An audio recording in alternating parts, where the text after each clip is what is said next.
back. I'm Tedward, and today, thanks to Bond Group in Waltham, Massachusetts, we have the pleasure of driving one of the greatest Ferraris of all time.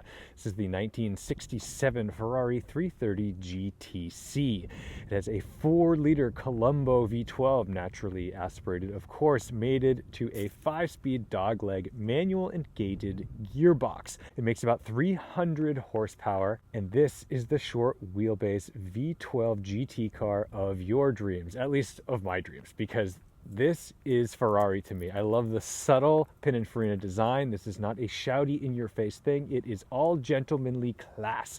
It's ready to go, and you've got the great quad tips hanging low and far out with the chrome tips. This is just the coolest exhaust. It's the coolest car. It's got lots of visibility. And it sits between two very important cars, the 275 GTB and the 365 and the Daytona. That is why this was often overlooked. On the channel before, we've driven a 330 GT 2+2. That's a longer wheelbase 2+2 version with back seats. Having a 4-liter V12 and a front-engine Ferrari is never a bad thing, and it's a dream to drive, but honestly, the sounds that come out of this car are really what make it super special. Now, inside, there are some things about this car that are not my favorite. Like, this is not my favorite dashboard layout of a Ferrari. I think it's really great and it's beautiful, but the wood and the gauges, like if you go back to the 250 days, those really look like jewelry. Everything is perfection. Now, luckily, everything else in the cabin still fits and looks fantastic. You've got this great little gated gearbox. You've got the classy little ashtray, and the steering wheel is perfection. This is in a really good shape. This is a beautiful example of a 330 GTC, and I'm so excited to show you today. These seats, gorgeous, and the rear parcel shelf with some straps back there. Now let's get under the hood, and we'll pop the trunk. And as well, this is so bizarre, but the filler cap, oh, it's this guy right here. See that? That is such an uncomfortable space for that lever to be, but that's where we're at. So there's your fuel filler and our trunk. I'm using this to buy myself some time. So you're like, okay, great, trunk, show us under the hood. Let's get in here. So, whoops, I need to push this. There we go. Okay, so under the hood is our Colombo V12 with 2 giant oil filters. Everything's, numbers matching, beautiful stuff. They only made, I think, 598 of these cars between 66 and 68. So about 600 of these GTCs exist.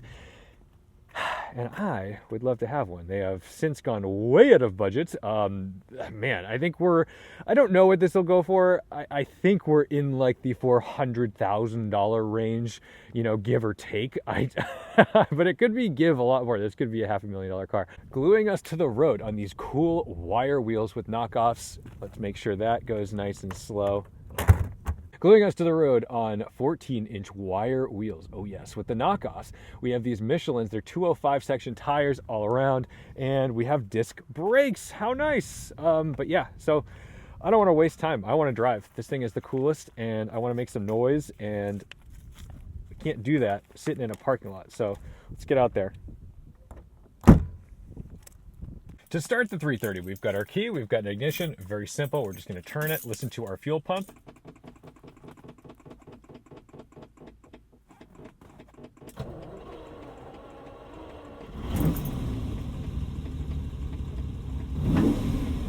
Jumps to life. We've got oil pressure. We've got a little temperature in the car because we have been driving it. I'm going to attempt, I think, to use the seatbelt, which is more likely to kill me than save me, maybe, or at least cause some severe bodily harm. But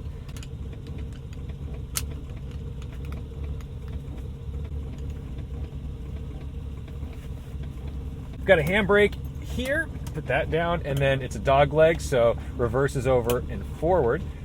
First gear is right here.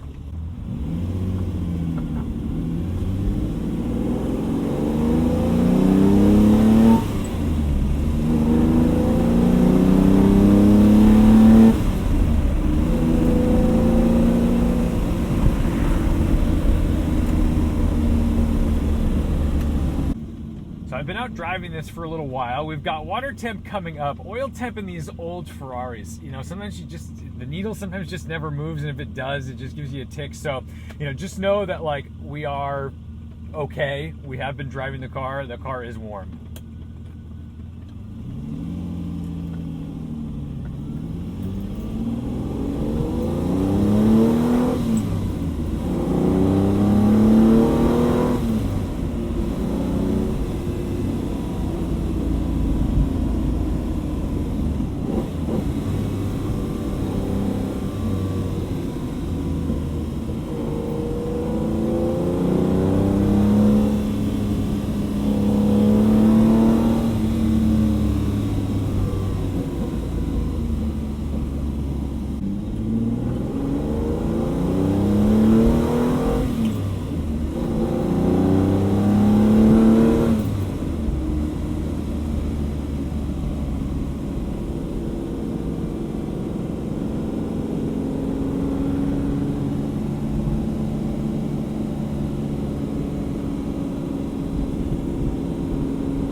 The steering weight is light, but I can feel everything that's going on. We've got independent rear suspension, allowing that rear end to feel a little more stable than it would be if it was otherwise a solid rear axle.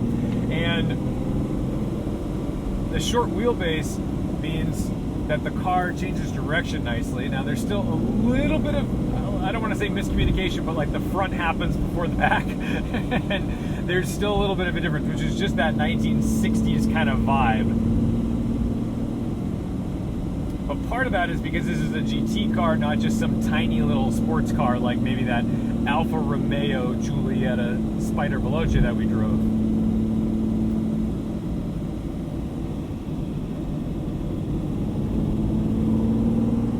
This V12 has loads of torque. It definitely feels like an honest 300 horsepower when we're in it. I'm pretty shocked at how fast this car feels for the time. And, you know, today, oh, look at that Aussie. Today, this car still holds up. Like it's fast enough. Sometimes you drive old Italian sports cars, and sure, maybe it has a V12 or something in it, but they don't necessarily feel fast. This still has that plucky, fast vibe to it.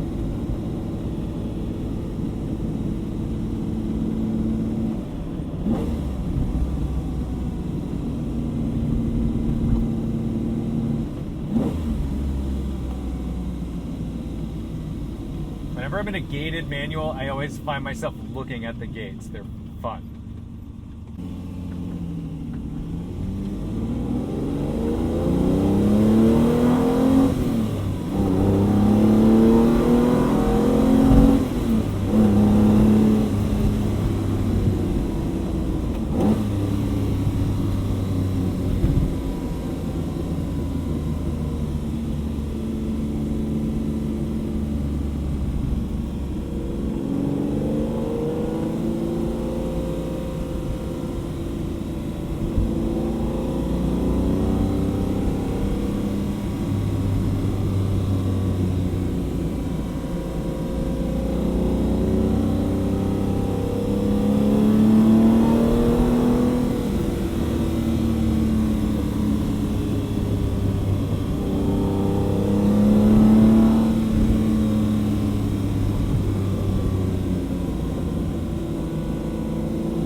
It's a cruiser, it's a looker, it's sporty and tight, and it sounds better than literally everything in the world.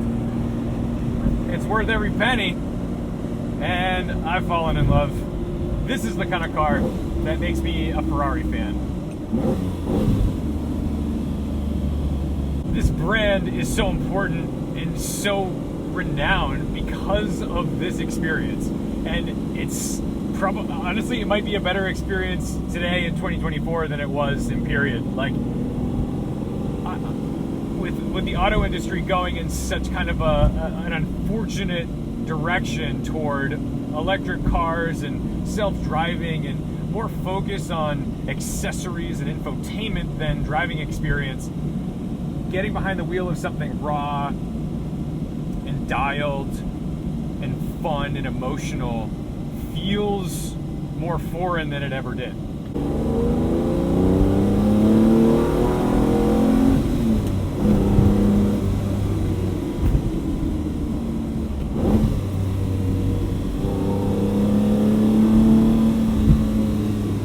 I'm kind of driving for the revs right now.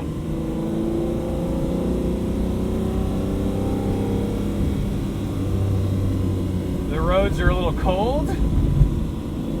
They've been treated, so they're a little slick.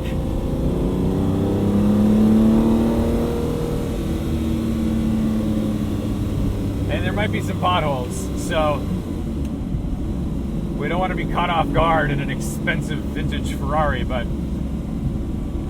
it is fun rowing through these gears with intention. And even if you're just slowing down and speeding up a bunch of times to exercise this motor, it's just worth it.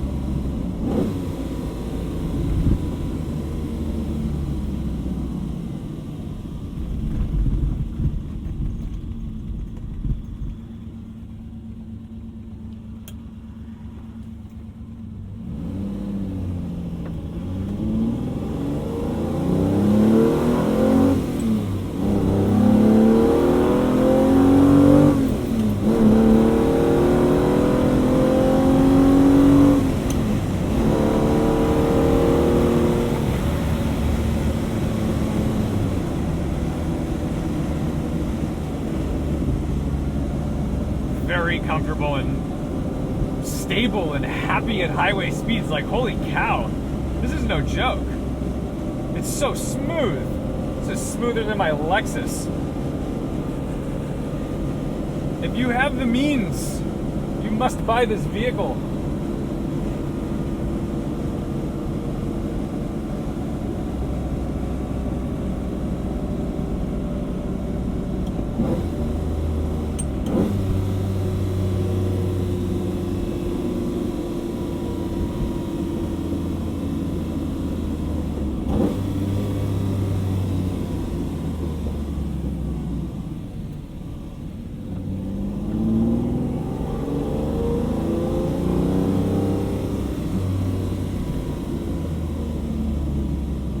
Would have children just to sell them on the black market if it meant this is the payoff. Oh man, this is great. Okay, little personal life stuff. I've just had some really rough times. Like, life is throwing some things at me. Just, you know, business is good, but my personal life is a little of a kerfuffle of insanity and chaos to magnitudes I could never have imagined. And I needed this. I really needed to drive in a car that just put a stupid smile on my face. I'm so thankful. I'm so thankful to drive this car. I'm so thankful that this is kind of how I get my therapy.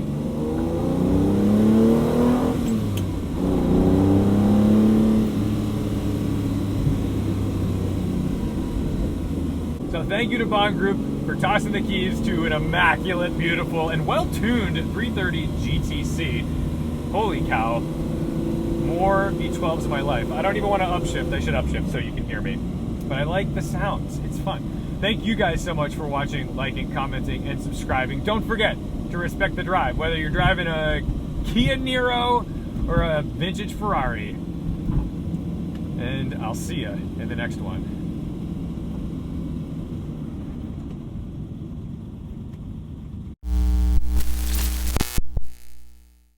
love about this 330 GTC is that it's really sporty, but you can also tell it's a luxury car. Like, there's pieces of it, the way it steers, the light touch you need for certain inputs. It's a luxury machine, and it's so rock solid and smooth. Sometimes you get into a vintage car and maybe it's just not as good as it once was. There's some driveline vibrations, there's some wheels out of balance, whatever. This thing is perfect. This feels like it just drove off the showroom floor, and I'm really persnickety, as evidenced by my 3 Lexuses